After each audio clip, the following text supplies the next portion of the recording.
So today I'm going to be starting a new build series, and compared to what I usually do here, it's going to be super low-key, super chill. And this really all spawned from going to Brickworld Chicago. And I've been going to the show for 10 years now. I started displaying in 2013. And this was the first year that I really didn't have anything to display. I had the Minecraft world and then some Iron Builder stuff, but I didn't have anything I had made of my own free will. And I didn't realize how much that was actually bothering me until I showed up at the show, and I just didn't have anything this year that I could point to and say like, hey, I came up with this really cool idea, I was able to execute it and bring it to a level that I thought was awesome, and I'm excited to share it with the world. So I got back from the convention and was like, let's change that, let's start and make something. And to go along with that, I didn't want this to be something that I painstakingly filmed. I think that's the thing I like least about the Minecraft series, is that I have to film that build in progress.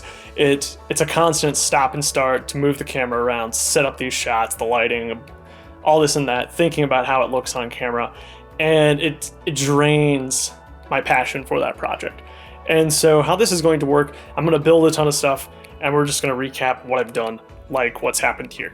And I'm hoping that for me this will be a refreshingly creative process, and hopefully at the same time I can endow you with some of the knowledge that I'm learning as I struggle through a build like what I'm about to show you, and hopefully you'll find some value and interest in it too. So with that much too long explanation out of the way, let's see what we got here. Bizarre as this looks, this is actually a pretty significant and pretty important portion of what I'm hoping to accomplish here. This is going to be the base of my model. I do like when models are framed like this. You see that a lot with vignettes and stuff. They have a border, and that's exactly what I'm trying to do here, a border for my castle. It's like a piece of art. It's got a frame around it. It just makes sense. I don't know if what I'm going to put in here is what we'll describe as art. Maybe we can consider that once the final model is done.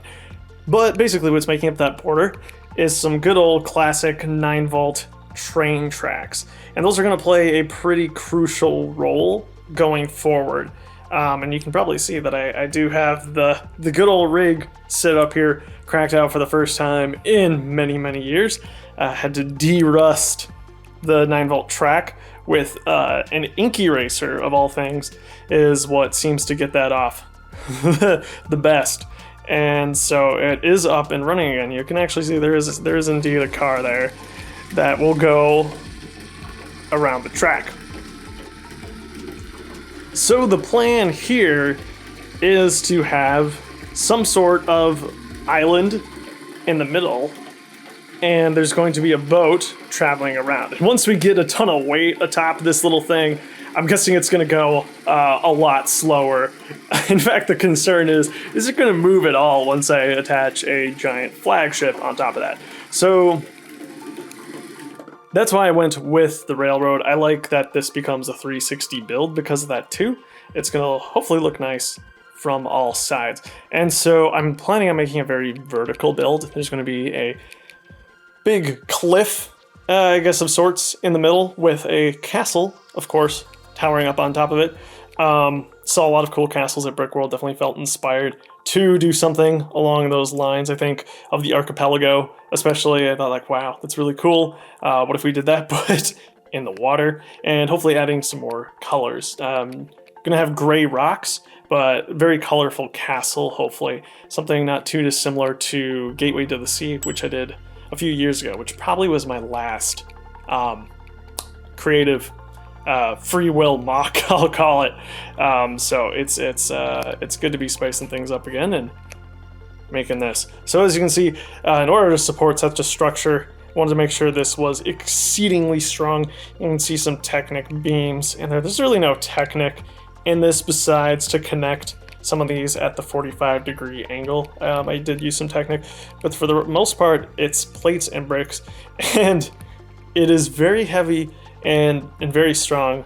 Actually, I was rolling this around on the floor because I wouldn't have faulted you for thinking I was making like a life-size bicycle or something. And honestly, the strength is such that it's getting there for sure. But ultimately, I just want to be able to pick it up with whatever is on top of it and feel good about it. So that's kind of the rough draft at the moment. Nothing too exciting build wise. A lot of structure, obviously going on here. A lot of bricks, very colorful inside, but this is all going to be covered up. So the goal is to get a huge platform here, do the Ninjago City water technique as we build our way up towards the island.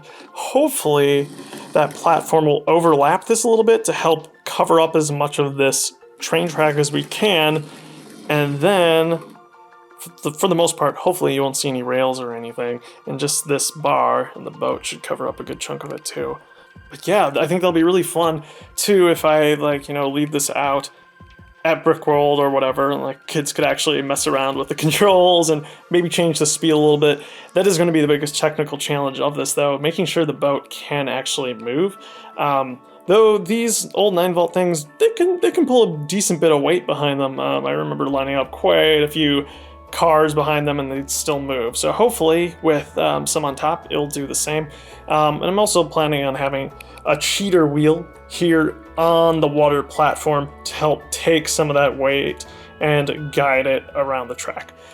So yeah, that's the plan. I'm going to be doing infrequent updates kind of whenever progress happens, which will be random on and off as my studio space becomes available for just sitting down and building. If you're wondering where all the pieces are, they're everywhere. They're on the floor. Oh yeah, Sonic. Sonic's the next project, but hopefully you'll tag along and learn something or just enjoy. Yeah, just low-key build series for once. It's a nice change of pace for me. Hopefully it's not a bad change of pace for you either. Well, I'm gonna get back to building. I've got a lot of water to lay down. Should be pretty fun. Ain't no way I'm gonna have enough parts. Ninjago City Markets is definitely gonna come apart to make this, which is kind of sad. That's life. You know, Rivendell even has some water back there. Rivendell, you might be on the chopping block. People are gonna be so sad if that happens, but I'm a monster. It all dies at some point around here. Heck, even this will die at some point. But anyway, that's all for this episode. Have yourself a great life. I'll see you again very, very soon.